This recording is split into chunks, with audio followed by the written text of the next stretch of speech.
feminist icon, someone who stood up for trans rights and Black Lives Matter. Also, perhaps, an anti-capitalist.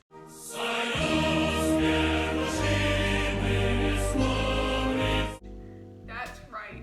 Have you ever heard the song 9 to 5? Working 9 to 5, what a way to make a living. Now that's right. Now, there was also a movie that the song was made for, in which 3 women, I can't remember if it was the late 70s or the early 80s that this came out, but peak feminism time, 3 working women overtake their sexist, misogynistic, terrible boss. Feminist icon. And 9 to 5 was meant to represent that, of course. But when you read it, Karl Marx could never, but he wished he wrote 9 to 5. Now, I wrote down the lyrics I have it the wrong way, in my handy dandy binder right here. So let's go over some of them, with a little pen, and just for those who are wondering, yeah, I don't know how to sit straight. I can't. But that is okay because we are going to fine-tooth look at 9 to 5 by Dolly Parton. Now it starts off, tumble out of bed and stumble to the kitchen, pour myself a cup of ambition. Look at this right here. You have to tumble out of bed because you're still tired and sleepy from the night before. You work hard, now you've got to tumble out of bed. And you go straight to the kitchen and pour yourself a cup of ambition. Now she's probably referring to pouring a cup of coffee so you can adequately wake yourself up. And caffeine addiction. See, having to have that schedule or even having varied schedules makes it worse, to where when you wake up you have to rely on a stimulant, caffeine, in order to wake up. And caffeine addiction is very prominent in America and most first world countries. If you have access to caffeine, you're likely to abuse it, which is very sad. Of course, not everyone does it, but a lot of people don't realize that they have to have that cup of coffee in the morning. And it's really sad that, in a way, capitalism has pushed us this way. Now, under a communist or socialist system, this could happen as well, but commodities pushing coffee, we're gonna take it. She also had to pour herself a cup of ambition. Ambition. Wanting to climb up the ladder, wanting better for yourself. In a capitalist system, you have to be ambitious in order to rise up. You have to be a whole lot of other things too, but she pours herself a cup of ambition because she tries to get up this social ladder. And this is what she has to do to get there. Now, yawning and stretching and try to come to life. Jump in the shower and the blood starts pumping. Out on the streets, the traffic starts jumping with folks like me on the job from 9 to 5. See, she still has to wake up, try and come to life in the morning. We talked about that. Well, she had to stumble out of the kitchen. All of these things she does, she has to wake herself up, pump herself up for this dry work that she does not want to do. And the traffic is there because in the city that she lives in, because traffic predominantly happens in cities, everyone's going on their job from 9 to 5. Now, we have a lot less 9 to 5 jobs now than there were back then, and that means that rush hour traffic has sort of changed, and work schedules have largely depended on what industry you're in, what your specific position is, and things like that. It's a bit more flexible. But still, folks like her are on the job from 9 to 5. She obviously had to have ambition, she had to go forward, and it showed that everyone is struggling to get there. But the problem is with capitalism and the structures like this is the hierarchy. You want to climb up the ladder, but there aren't enough positions at the top of the ladder for everyone to join. Most people are going to be stuck at the bottom for forever. You have to try and climb your way up, because the dream that was sold is if you work hard and you start from the bottom, you can get to the top. There aren't enough positions at the top for all the very hard workers at the bottom. She's working 9 to 5. What a way to make a living. Barely getting by. It's all taking and no giving. See, she's sarcastic. What a way to make a living. I can barely scrape by all the money that I need working this 9 to 5 job. We were pushed a cushy 9 to 5, and still, it's hard to make the money that you need to survive. And it's all taking and no giving, because by its nature, capitalism and corporate hierarchies are exploitative. In order for the person at the top to accumulate the amount of wealth that they have, that means they pay their workers less than what their work is worth. So she's getting scraping by, having to work long hours, being a very hard position. And, well, I guess they're not super long. She isn't 12 hours in the coal mine. But even with her cushy 9 to 5, she still is scraping by. It's still hard. And it's taking without giving. Sure, there might be cute corporate benefits, but ultimately, she doesn't feel appreciated. This line is really important. They just use your mind, and they never give you credit. And this is such a big thing, especially with women, but just in capitalism in general. Women often have great ideas that they bring to the corporate table or to a small business table or just any sort of thing. Like, women come up with some great ideas. However, they rarely, if ever, get the credit for it. I'm sure you've heard of heap-eating, and that does happen, but it's way more than that. Just so many instances of women coming up with issues and men take over. Typically, it's because higher-ups, which tend to be more male, because men perpetuate those patriarchal values of their hierarchy,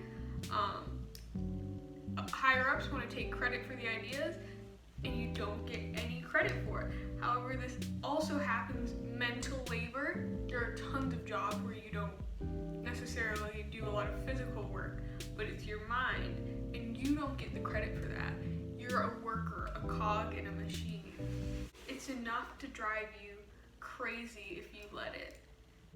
This is terrifying, but it's real, because there is something where you can go crazy thinking about the system, actually getting existential about it.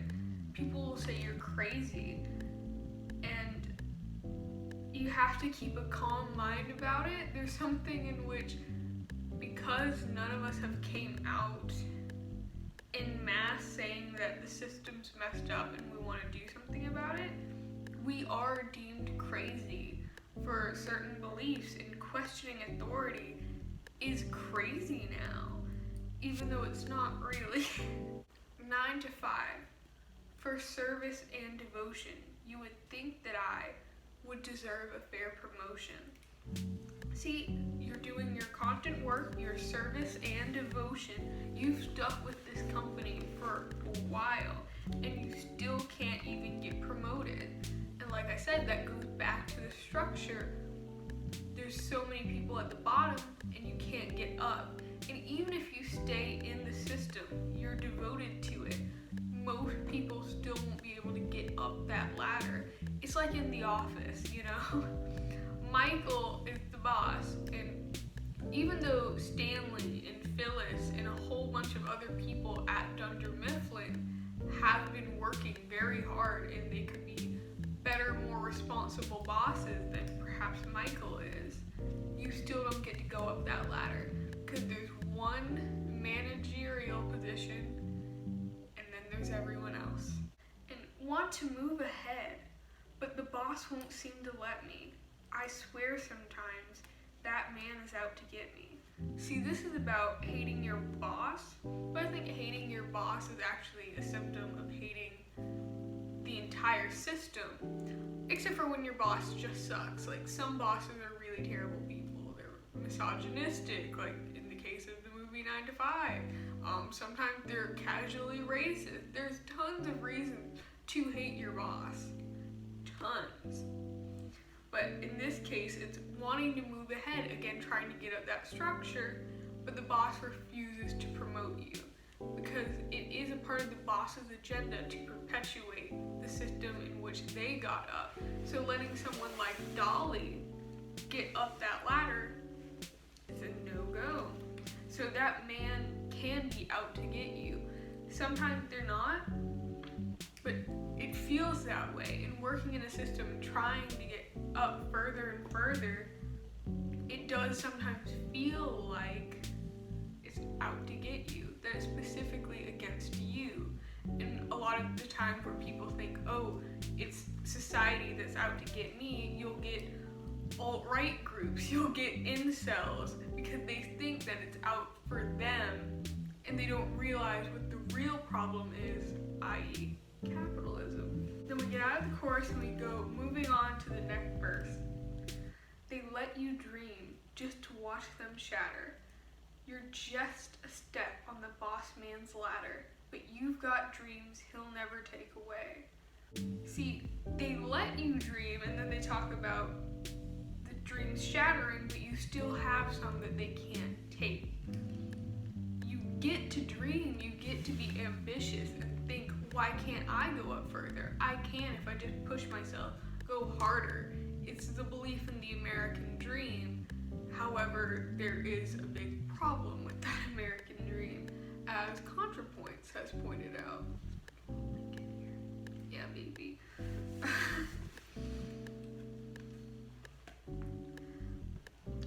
And watching those dreams shatter is when you realize, you know what, maybe it isn't gonna work for me, or maybe I can't do it in the time frame. Your dreams have to get less and less specific, and you have to start going more and more abstract of, well, maybe if blank, blank, and blank happens, then it'll be fine, and I can do it, and it just starts to fade away because you're a step on the boss man's ladder.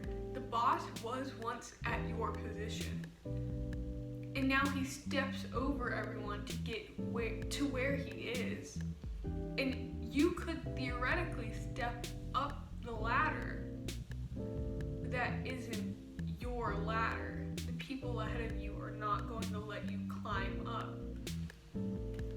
And the dreams that they can't take away are the ones of wishing for a better place. It's the dream of fighting against it, of somehow making it, which won't be taken away from you, but it does get less and less likely as time goes on. In the same boat with a lot of your friends, waiting for the day your ship will come in, and the tide's gonna turn, and it's gonna roll you away. Your friends, your colleagues, the people at the bottom, you all want to go up, you all want better, you want promotions, you want raises, you want more things. You're hoping that the ship, which is all of your dreams and your hopes of a better economic status for yourself, will come in. However, the tide, society, the system, everything all together isn't gonna let that boat come to shore. You will be stuck in the ocean of capitalism. And then you get a very similar chorus to the first one that you heard, but I'm gonna get to another part of it where it says, 9 to 5. Yeah, they got you where they want you. They have you where they want you, because they want women, minorities, they want all these things. The straight, white, patriarchal structure at the top does not want anyone else coming up to challenge them, because having inherent privileges isn't something that you want to get away if you're benefiting from the entire system. Some will actually go against it and realize, actually, once we get rid of this system, we can all be doing better. But most people are only comfortable with the system they know, and if they are at the top of it, they don't want to criticize it. And there's a better life, and you think about it, don't you? This is where she goes in with the socialist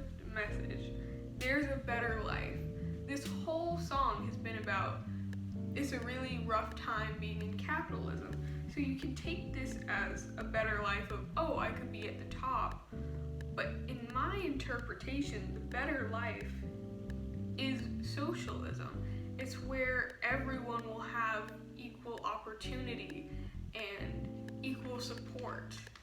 It's a system in which everyone benefits the same amount, rather than having the people at the top, like her boss man, being the only ones who really benefit from the system.